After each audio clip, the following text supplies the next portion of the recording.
Fala aí pessoal, tudo bem? Sejam muito bem-vindos para mais um vídeo aqui do canal, onde eu quero falar hoje sobre um assunto muito importante que é a simplicidade dos investimentos. Eu vou trazer para vocês a forma mais simples e eficiente de se investir, de escolher os ativos.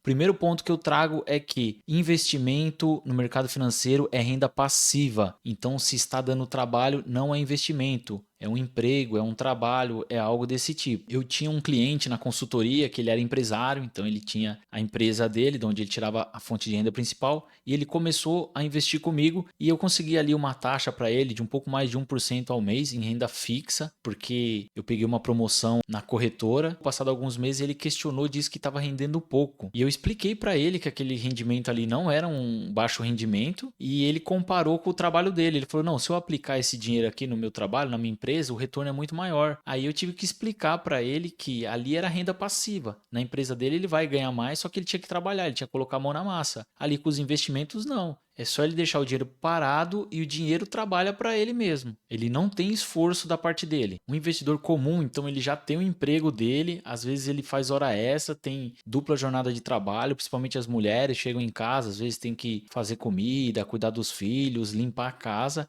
e ele vai dar atenção para os investimentos, ele vai procurar investir com o tempo que sobra para ele, que é um tempo muito precioso. Se ele escolher métodos de investimento que é muito trabalhoso e complexo, ele vai perder tempo e energia que podia estar sendo empregado de uma melhor forma em outra coisa. E mesmo assim, ele jamais vai estar em pé de igualdade com os profissionais do mercado, aqueles que trabalham com isso. Eu quero trazer uma tabela aqui com uma informação muito importante para a gente analisar. Essa tabela ela faz a comparação entre 4 investidores, sendo ali o número 1, 2, 3 e 4. E o investimento mensal do primeiro investidor é de R$ 1.000, a uma taxa de juros de 1% ao mês, e o tempo é de 10 anos. Ao final, ele teria um pouco mais de 230 mil. O segundo investidor, investindo os mesmos R$ 1.000 por mês, a uma taxa de 1,5%, ou seja, 0,5% a mais por mês, durante os 10 anos, ele teria 259 mil. Uma diferença pequena, menos de 30 mil ali para o primeiro. O investidor número 3, ele investe um pouco mais. Aqui eu alterei o aporte. Então, ao invés de 1.000, ele aporta R$ 1.500 por mês. Com a mesma taxa de 1% ao mês, pelo mesmo período, olha só a diferença. Quase R$ 100 mil a mais aí, entre os dois primeiros. E o investidor número 4, ele aporta R$ 1.000, só que ele começou a investir um pouco antes. A taxa é a mesma, de 1%, só que ele começou a investir 5 anos antes. Então, aqui eu alterei o prazo. E olha só para quanto que foi o investimento, 433 mil.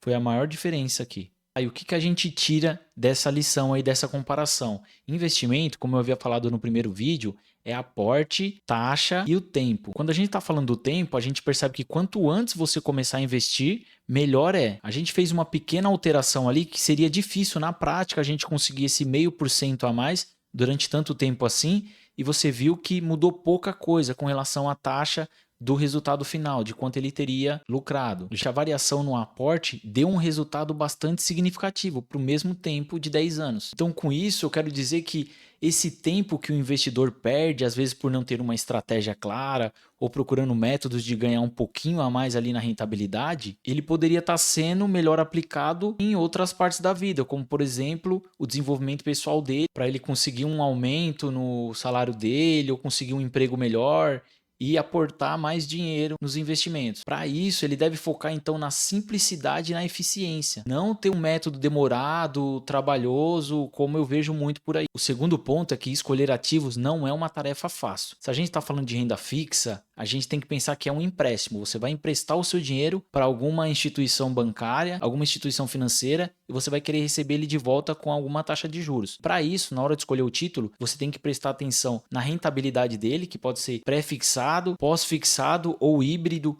Por exemplo, um título IPCA mais 7. Ele tem esse 7 que é pré-fixado e o IPCA ele vai ser pós-fixado porque vai depender da taxa de inflação. Aplicação mínima inicial, a liquidez, quando que eu vou poder pegar o meu dinheiro de volta, se é só no final ou se eu consigo pegar de volta esse dinheiro. Se possui ou não garantia, alguns investimentos eles possuem garantia, os títulos do Tesouro Direto eles possuem a garantia do Tesouro Nacional, enquanto outros títulos de instituição financeira privada possuem fundo garantidor de crédito, como a poupança, letra de câmbio, LCI, LCA, CDB, RDB. O prazo também é importante a gente saber quando é que esse investimento vai acabar e o dinheiro vai voltar para minha conta. Isso na renda fixa. Agora, falando de renda variável, a gente tem que pensar como um sócio. Quando você investe em algo de renda variável, você está firmando ali uma sociedade. Então, se aquela empresa, se aquele investimento ele vai bem, você vai bem também. Se ele for mal, você vai mal também. A regra é que os investimentos de renda variável eles não têm garantia e nesse caso, para você analisar e selecionar os ativos, você tem muito trabalho. Você precisa saber qual ativo comprar, quando comprar, ou seja, a que preço você comprar e quando vender também esse ativo, além de ficar acompanhando ele para saber se teve alguma novidade ou não. Então temos algumas formas de analisar aí. Você tem a forma técnica, que basicamente você olha para o gráfico, você analisa o preço passado e tenta encontrar alguma estatística ali que possa basear a sua compra ou a sua venda. Isso aí não é muito interessante, na verdade é mais uma especulação, porque não é que o ativo ele está com preço baixo que ele vai subir de novo para o patamar que ele teve antes. Tem alguns ativos aí, posso citar como a Oi BR, já foi mais de R$60 uma ação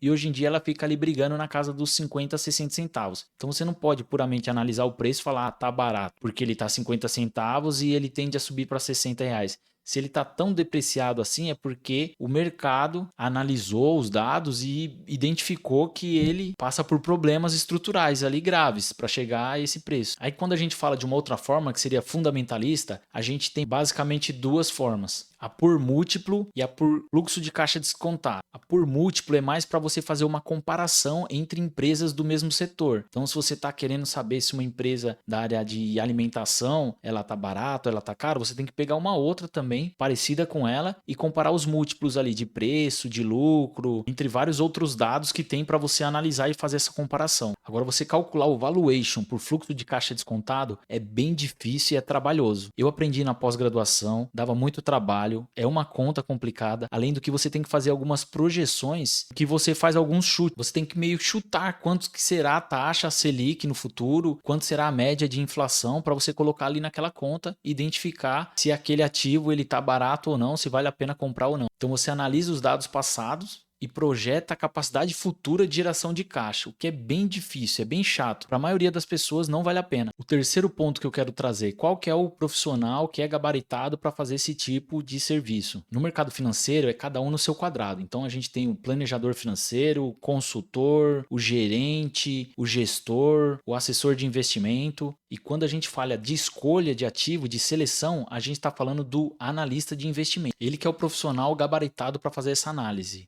Para você ser certificado, para poder fazer análise e indicação de investimento, você precisa estudar bastante e passar numa certificação que é o CNPI, a Certificação Nacional dos Profissionais de Investimento. Quantos analistas têm credenciado no Brasil? Ao final de 2024, existiam 1.227 analistas credenciados, aptos a fazer indicação de investimento até mesmo de forma pública. Boa parte deles vão trabalhar em casas de análise como a Suno, a Spit, a Nord, entre outras. Às vezes eles podem trabalhar em uma gestora também de recursos, ou alguns deles trabalham como criador de conteúdo no YouTube, fazendo indicação de compra e venda de ações na maioria das vezes. Só uma curiosidade que eu queria trazer é que quando um analista ele faz uma indicação de investimento, seja de compra ou seja de venda de algum ativo, ele tem que enviar por meio de um relatório esses dados para a CVM e ele não pode estar comprado ou vendido naqueles ativos. E por que não pode? Porque imagina só se eu fosse um analista de investimento e eu tivesse mais de 2 milhões de seguidores, investidores no YouTube. Aí eu entrava primeiro numa ação e depois indicaria ela como sendo boa. Conforme as pessoas fossem entrando, comprando, isso manipularia o preço do mercado, que não seria justo, concorda? Outra questão é o seguinte, já que ele não pode estar investido no mesmo ativo que ele indica, provavelmente ele está investido em ativos melhores ainda. Então se eu fosse um analista, eu olhei agora o melhor momento de Petro, eu vou entrar nela, eu vou comprar para minha carteira. Porém, eu não vou poder indicar ela para os meus seguidores. Então eu vou indicar uma outra que pode ser boa, mas nem tanto quanto a minha. Isso acontece nem sempre, mas é uma possibilidade, vai depender muito do profissional. Se a gente falar de grandes fundos de investimento, então ele possui um gestor e ele possui os analistas que trabalham para ele também, fazendo análise de ativos para ver o que ele vai comprar e o que ele vai vender do fundo. Além de outros profissionais, os administradores que trabalham para fazer tudo isso aí funcionar. Existe uma plataforma no mercado financeiro, a plataforma da Bloomberg, ela custa cerca de $20 mil por ano. E ali ela é carregada com o que há de melhor de dados do mercado financeiro. Notícias, análise de mercado, tudo em tempo real. Então imagina só a desvantagem de um investidor comum ter que comparar a análise dele com profissionais do mercado financeiro que possuem toda essa estrutura, todas essas ferramentas. É praticamente impossível. Ainda assim, com toda essa estrutura, no Brasil, metade dos fundos não consegue bater o mercado. O que seria o mercado? O índice Bovespa, é o índice de referência. Então, os fundos, aqueles que são fundos de ações, por exemplo, eles buscam bater o mercado, lucrar a mais do que o mercado. Metade deles, 50%, não consegue. E se a gente for calcular as taxas e os impostos, esse número aumenta para 70%. Então, 70% dos fundos de investimento com profissionais gabaritados, toda essa infraestrutura perde para o índice Bovespa. Somente cerca de 30% consegue ter resultados maiores do que o índice. Antes de passar para o próximo tópico, eu gostaria de pedir para você curtir e se inscrever se você está gostando desses vídeos. Siga também as minhas redes sociais aqui embaixo. E se você quiser um conteúdo completo, eu tenho um curso chamado A Jornada Financeira, onde eu falo de educação financeira, finanças comportamentais e investimento, de forma simples e direta. E se você precisar de consultoria, é só entrar em contato comigo por meio do link aqui embaixo, ou então, se tiver alguma dúvida, você pode deixar nos comentários que eu vou responder. Com todos esses problemas que eu trouxe, existe uma solução que ela é muito simples, barata e eficiente, que são ETFs. Os ETFs, eles são fundos de índice que são negociados na bolsa. Então você compra ele, a forma de adquirir é semelhante a uma ação. Ele tem uma cota que está lá como se fosse uma ação, tem o preço dele que fica variando conforme as pessoas compram ou vendem mais. A diferença é que você fazer todo aquele trabalhão para você escolher uma ação, você tem que ficar acompanhando ela porque é um ativo só que está ali por trás. Já os ETFs não, eles compram o índice inteiro, eles vão lá e imitam o índice. Um exemplo é um ETF que é chamado BOVA11. O que ele faz? Ele imita o índice Bovespa. Então, por trás dele ali, você comprando uma cota que seria semelhante a uma ação, na verdade você tem mais de 60 empresas. Isso traz uma simplicidade muito grande para você compor a sua carteira. Diversificação, porque você comprando uma cota de um ativo, na verdade você está comprando mais de 60 ativos ali por trás. Isso resulta em redução de risco. Imagine você estar comprado em uma empresa e essa empresa passa por alguns problemas, como aconteceu com Americanas um tempo atrás. Muitas pessoas tinham debênture da Americana e ele foi a zero. E isso pode acontecer com qualquer outra empresa, porque você tem que acompanhar o mercado financeiro. Em comparação com outros tipos de investimento, eles têm um baixo custo, porque o fundo de investimento normal, chamado de fundo de investimento ativo, o gestor, junto com os analistas, ele tenta escolher os melhores investimentos, os melhores ativos, as melhores ações para compor a carteira dele. Então ele tem um trabalho com isso. Já nos ETFs, não. Como é um fundo passivo, onde eles não têm tanto trabalho assim para escolher, na verdade ele só precisa imitar aquele índice que ele está correspondendo, os custos são bem mais baixos. A taxa de administração de um fundo ativo, por exemplo. A liquidez também é uma das vantagens, já que você pode comprar e vender ele a qualquer momento com a bolsa em operação, com a bolsa aberta. Só isso traz muito mais eficiência para sua carteira e simplicidade. Por quê? Lembrando que 70% dos fundos eles vão perder para o índice. Ao invés de você ficar gastando energia e tempo ali para tentar superar o índice, você só de estar acompanhando ele, você já está na frente de todo esse grupo aí de investidores e fundos e etc.